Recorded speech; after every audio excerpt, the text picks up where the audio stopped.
சக்தி online TV நேயர்களுக்கு வணக்கம். இந்த பதிவில் நம்ம பங்குச்சந்தை ஏற்ற இறக்கம் இந்த காலகட்டம் எப்படி இருக்குது அப்படின்னு பார்க்கலாம். இப்போது ஆகஸ்ட் 25, 2024 அன்னைக்கு சுக்கிரன் பெயர்ச்சியாகி கன்னி ராசியில் நீசமாயிட்டார். அடுத்து செவ்வாய் பகவான் மிதுன ராசியில் பகை பெற்ற இடத்துக்கு பெயர்ச்சி ஆயிட்டார். அப்போ புதனின் வீடான மிதுன வீட்டில் செவ்வாய் பகை பெற்றிருக்கிறாரு. புதனின் வீடான கன்னி வீட்டில் சுக்கிரன் நீசமாக பெயர்ச்சி ஆயிட்டார். பங்குச்சந்தைக்கு முக்கிய காரக கிரகம் புதன்.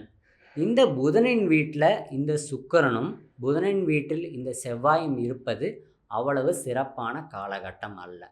மேலும் சனி பகவான் வக்ரமாக இருக்கிறார்.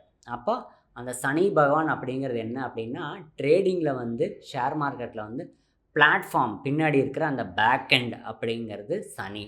அப்புறம் குரு அப்படிங்கிறது நமக்கு கிடைக்கும் லாபம். சுக்கிரன் அப்படிங்கிறது பணமும் இன்வெஸ்ட்மெண்ட்டும். அடுத்து செவ்வாய் அப்படிங்கிறது நம்ம எடுக்கக்கூடிய ட்ரேடு. புதன் அப்படிங்கிறது என்ன பங்கு. அப்போ இந்த எல்லா கிரகங்களும் ஒரு சாதகமற்ற நிலையில் இருக்குது. அப்புறம் சுக்கிரனுடைய வீட்டில் குரு பகவான் இப்போ சஞ்சரிச்சிட்ருக்கிறார். அப்போ என்ன அப்படின்னா, மணி ஃப்ளோ நிறையா இருக்கும். ஏன்னா சுக்கிரன் வீடு அப்படிங்கிறது சுக்கிரனுங்கிறது மணி. அந்த இடத்துல குரு பகவான் போயிட்டுருக்கிறதுனால அந்த மணி ஃப்ளோ ரொம்ப இருக்கும். அந்த வொலட்டைலிட்டி மார்க்கெட்டில் ரொம்ப அதிகமாக இருக்கும். அப்புறம் இப்போ சுக்கிரனும் சாதகமாக இல்லை, சனியும் சாதகமாக இல்லை, புதனும் சாதகமாக இல்லை, செவ்வாயும் சாதகமான இல்லை. முக்கிய கிரகங்கள் எல்லாமே ஒரு நெகட்டிவான இடத்துல இருக்கிறதுனால இந்த ஒரு மாத காலகட்டம், அதாவது செப்டம்பர் 2024 மார்க்கெட்டில் பெரிய அப்ஸ் அண்ட் டவுன்ஸ் சந்திக்கவிருக்கு. நிறையா ஷேர்ஸ் பார்த்திங்கன்னா, ஷேர் மார்க்கெட் கிராஷ் ஆகி நிஃப்டி 50, பேங்க் நிஃப்டி எல்லாம் 1000, 2000, 5000, 10,000 பாயிண்ட்ஸ் எல்லாம் டவுன் ட்ரெண்டு போய் மார்க்கெட் கிராஷ் ஆகிறதுக்கான வாய்ப்புகள் ரொம்ப அதிகமாக இருக்குது. இந்த காலகட்டத்தில் மார்க்கெட் கிராஷும் ஆகும், அட் த சேம் டைம் பீக்கையும் டச் பண்ணும். ரெண்டுத்துக்குமே வாய்ப்புகள் ரொம்ப அதிகமாக இருக்குது. கிரிப்டோ கரன்சி, ஏன்னா சுக்கிரன் நீசமாக இருந்தது பார்த்திங்கன்னா, சுக்கிரன் அப்படிங்கிறது கரன்சி. அப்போ ஃபாரெக்ஸ் மார்க்கெட்லேயும் கிரிப்டோ கரன்சி மார்க்கெட்லேயும் பார்த்திங்கன்னா, இப்போ நிறையா காயின்ஸ் 0 லெவலுக்கு வர வாய்ப்பு இருக்குது. காயின்ஸ் நிறையா டீலிஸ்ட் பண்ணிடுவாங்க. அடுத்து பிட்காயின் பார்த்திங்கன்னா ஒரு 20, 30, 50% பிட்காயின் டவுன் ட்ரெண்டும் போய் அடுத்து at the same time market recovery எடுத்து ஆல் டைம் ஹையை ரீச் பண்ணுறதுக்கான வாய்ப்புகள் ரொம்ப அதிகமாக இருக்குது. நிறைய ஆல்ட் காயின்ஸ் புதுசாக நிறைய காயின்ஸ் ரிலீஸ் பண்ணுவாங்க. ஆல்ட் காயின்ஸோட வாலட்டிலிட்டி ரொம்ப அதிகமாக இருக்கும். பிட்காயின் 5% ஏறிச்சுன்னா ஆல்ட் காயின்ஸ் 30, 40, 50% ஏறுறதும், அடுத்து பிட்காயின் கீழே வரும்போது மார்க்கெட் ஏறுறதும். இப்போ ரெகுலராக பார்த்தீங்கன்னா பிட்காயினை எல்லா காயின்ஸும் ஃபாலோ பண்ணும். ஆனால் இந்த காலகட்டத்தில் பார்த்தீங்கன்னா மார்க்கெட் அப்படியே ரிவர்ஸாக இருக்கும். பிட்காயின் ஏறிச்சுன்னா காயின்ஸ் கீழே வர்றதும், பிட்காயின் இறங்குச்சுன்னா மற்ற காயின்ஸோட வேல்யூ ஏறுறதும், அதெல்லாம் நம்ம சந்திப்போம். அப்ஸ் அண்ட் டவுன்ஸ் நிறையா இருக்கும். நிறையா மார்க்கெட்டில் ஸ்பைக்ஸ் நிறையா இருக்கும். இது ஒன்று. அடுத்து கமாடிட்டி மார்க்கெட். கமாடிட்டி அப்படின்னாலே சனி. அப்போ சனிக்கு உண்டான இது என்னன்னு பார்த்தீங்கன்னா iron and steel, natural gas. குருவுக்கு உண்டான கமாடிட்டின்னு பார்த்தா கோல்டு. சுக்கிரனுக்கு உண்டான கமாடிட்டி அப்படின்னு பார்த்தா சில்வர். இது எல்லாமே ஒரு சாதகமற்ற நிலையில் இருக்கிறதுனால இந்த மார்க்கெட் டவுன் ஆகும். அப்போது இப்போ வந்தீங்கன்னா கோல்டோட வேல்யூ கீழே வரும், கோல்டோட கமாடிட்டி வேல்யூ கீழே வரும், தங்கத்தோட விலை கம்மியாகும். அடுத்து சில்வர் கீழே வரும், அயன் அண்ட் ஸ்டீல் கீழே வரும், நேச்சுரல் கேஸ் கீழே வரும். இது எல்லாமே ஒரு நெகட்டிவான பொசிஷனில் இருக்கிறதுனால ஜென்ரலாக ஓவரால் ட்ரெண்டே பார்த்தீங்கன்னா ஷேர் மார்க்கெட் ஒரு டவுன் ட்ரெண்டு தான் இந்த ஃபாலோ ஆக இருக்குது. அடுத்து இந்த மந்தோட எண்டில் பார்த்தீங்க அப்படின்னா பிளானட்ஸ் எல்லாம் ஒரு பாசிட்டிவான இடத்துக்கு ரெக்கவர் ஆகிறதுனால திரும்ப மார்க்கெட் ரீட்ரேஸ் ஆகி மேலே வந்துடும். அப்போது இந்த காலகட்டத்தில் பார்த்தீங்கன்னா மார்க்கெட் டவுன் ட்ரெண்ட் போய் அப் ட்ரெண்ட் வர்றதும், இல்லைன்னா அப் ட்ரெண்ட் போய் டவுன் ட்ரெண்ட் திரும்ப மறுபடியும் மீண்டும் மார்க்கெட் மேலே வர்றதுக்கான காலகட்டம் இந்த பீரியட். அப்போது நீங்கள் இப்போ பார்த்தீங்கன்னா நிறையா நியூஸு, நிறையா மார்க்கெட்டில் நியூஸ்னால் நிறைய இம்பேக்ட் ஏற்படுறதும், அதனால் மார்க்கெட்டில் மார்க்கெட் நிறைய ரியாக்ட் ஆகிறத நம்ம கண்கூட பார்க்க முடியும். இந்த காலகட்டத்தில் ட்ரேடர்ஸ் ரொம்ப கவனமாக ட்ரேட் பண்ணணும். ஏன்னா உங்களோட மணி வாஷ் அவுட் ஆகிறதுக்கான வாய்ப்பு ரொம்ப இருக்குது. ஏன்னா சுக்கிரன் வீட்டில் குரு. அப்போ சுக்கிரனும் குருவும் 2 பேரும் எனிமீஸ். அப்போ அந்த சுக்கிரன் இடத்துல குரு இருக்கிறதுனால மார்க்கெட்டில் மணி நிறைய ஃப்ளோ இருக்கும். ஆனால் அந்த மணி வாஷ் அவுட்டும் ஆயிரும். பத்தாவதுக்கு இந்த புதன் வீடான கன்னியில் கேது பகவான் சஞ்சரிக்கிறதும், குரு வீடான மீனத்தில் ராகு பகவான் சஞ்சரிக்கிறதும் அவ்வளவு சிறப்பான காலகட்டம் இல்லை. அதனால் ட்ரேடர்ஸ் எல்லாம் இன்வெஸ்டர்ஸாக மாறுறது ரொம்ப சிறப்பு. நீங்கள் வந்து ஃபண்ட்ஸு, ஷேர்ஸ் வந்து வாங்கி ஹோல்டு பண்ணி பின்னாடி ஃப்யூச்சரில் கொஞ்ச நாள் கழித்து குரு பெயர்ச்சி, சனி பெயர்ச்சி ஆனதுக்கப்புறமா நீங்கள் சேல் பண்ணுறது வந்து மார்க்கெட்டில் ஒரு நல்ல லாபத்தை பார்க்கலாம். ட்ரேடர்ஸ் வந்து ரொம்ப கவனமாக ட்ரேட் பண்ணுங்கள். அதிக லிமிட் எடுத்து ட்ரேட் பண்ண வேண்டாம். இருக்கிற என்ன அமௌண்ட் நீங்கள் வச்சுருக்கீங்களோ அந்த அமௌண்ட்டில் ஒரு 50% ஆஃப் இன்வெஸ்ட்மெண்ட்டை மட்டும் யூஸ் பண்ணி நீங்கள் மார்க்கெட்டில் வந்து பணம் சம்பாதிக்கிறது தான் புத்திசாலித்தனம்.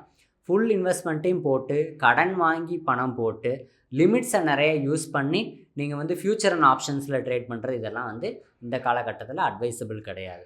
அப்போ அதனால் இந்த காலகட்டம் பார்த்திங்கன்னா செப்டம்பர் 2024 மார்க்கெட்டில் வந்து நிறைய அப்ஸ் அண்ட் டவுன்ஸாக இருக்குது.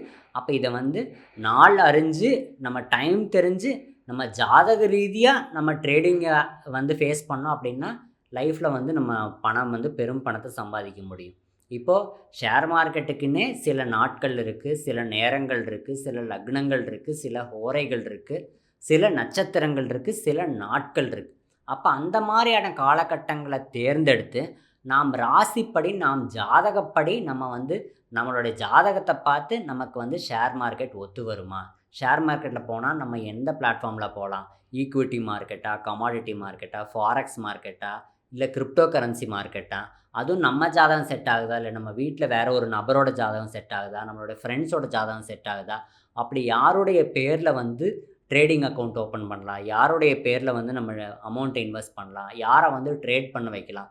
ஏன்னா இந்த ஒரு விஷயமும் பங்குச்சந்தையில் வந்து முக்கிய பங்கு வகிக்குது. ஏன்னா குரு அப்படிங்கிறது ஃபண்டு மேனேஜர், புதன் அப்படிங்கிறது டெசிஷன் மேக்கர், சுக்கிரன் அப்படிங்கிறது மணி, குரு அப்படிங்கிறது நம்மளுடைய ப்ராஃபிட்.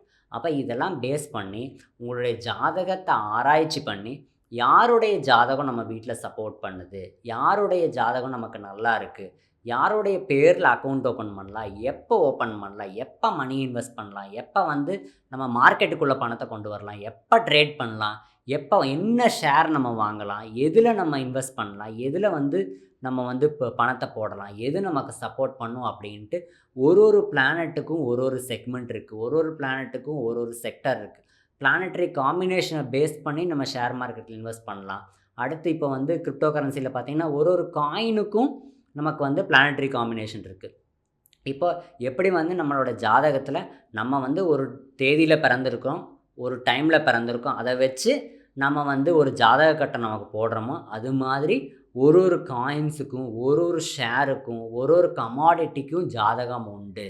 இப்போ பிட்காயின் என்னைக்கு ரிலீஸ் ஆச்சோ, எந்த டைமில் ரிலீஸ் ஆச்சோ, எங்கே ரிலீஸ் ஆச்சோ அதை வச்சு பிட்காயினுக்கு ஒரு சார்ட் இருக்குது, அது மாதிரி காயின்ஸுகளுக்கு சார்ட் இருக்குது, அது மாதிரி கமாடிட்டிஸ்க்கு சார்ட் இருக்குது, அது மாதிரி ஷேர்ஸுக்கு சார்ட் இருக்குது. ஒரு கம்பெனிக்குமே வந்து ஒரு சார்ட் இருக்குது. அந்த சார்ட்டை பேஸ் பண்ணி அது நமக்கு செட் ஆகுமான்னு பார்த்து அப்படி புத்திசாலித்தனமாக இன்வெஸ்ட் பண்ணோம் அப்படின்னா ஷேர் மார்க்கெட்டில் பெரும் பணம் சம்பாதிக்கலாம். ஏன்னா பணம் அப்படிங்கிறது கர்மா. பணம் வந்து ஷேர் மார்க்கெட்டில் வரக்கூடிய பணம் வந்து ஷேர் மார்க்கெட்னால் ஈஸியாக ஒரு மணி மேக் பண்ணக்கூடிய பிஸ்னஸ். அந்த யோகம் நமக்கு இருந்தால் மட்டும்தான் ஷேர் மார்க்கெட்டில் பங்குச்சந்தையில் பணம் வரும். அதே மாதிரி நம்ம ஷேர் மார்க்கெட்டில் பணம் சம்பாதிச்சோம் அப்படின்னா யாரோ ஒருவருடைய லாஸ் தான் நமக்கு வந்து இங்கே லாபமாக வருது. அப்போ ஷேர் மார்க்கெட்டில் நீங்கள் பார்க்குற லாபத்தில் 1/8 ஆஃப் யுவர் ப்ராஃபிட் வந்து நீங்கள் அன்னதானத்துக்கு கொடுத்தீங்கன்னா உங்கள் பணத்துக்கு வந்து எந்த கர்ம பாதிப்புகளும் கிடையாது. ஏன்னா ஒருத்தர் வந்து கஷ்டப்பட்டு சம்பாதிச்சிருக்கலாம், எப்படி வேணால் பணம் சம்பாதிச்சிருக்கலாம், அவன் அந்த பணத்தை இழந்து அந்த பணம் நமக்கு லாபமாக வருது அப்படின்னா அது கர்மாவையும் சேர்த்து கொண்டு வரும். அந்த கர்ம பாதிப்பிலிருந்து விலக நாம் அன்னதானம் செய்யலாம். இது ஒன்று. அடுத்து பணம் அப்படின்னாலே கர்மா. என்னென்னா பணம் எந்த வழியில் வந்ததோ அந்த வழியே அது சென்றுவிடும். ஆற்று நீரை போன்றது, இருப்பதையும் சேர்த்து அடித்து கொண்டு சென்றுவிடும். அதனால் நம்ம ஜாதக ரீதியாக நம்ம பணத்தை இன்வெஸ்ட் பண்ணுறது, ஜாதக ரீதியாக நம்ம பணம் சம்பாதிப்பது, ஒரு பிஸ்னஸே பண்ணுறதுன்னா நம்ம ஜாதகம் பார்த்து ஒரு விஷயம் பண்ணும்போது நம்ம லைஃப்பில் ஈஸியாக ஜெயிக்க முடியும், சுக்கிரனை ஈர்க்க முடியும், குருவருள் பெற முடியும், பணத்தை சம்பாதிக்க முடியும், நம்ம மல்டி மில்லியனர் ஆக முடியும். அதனால் ஜாதக ரீதியாக எல்லா விஷயத்தையும் அணுகுங்க, வாழ்க்கையில் மேன்மை பெறுங்க, பெரும் பணக்காரராகுங்க. நன்றி, வணக்கம்.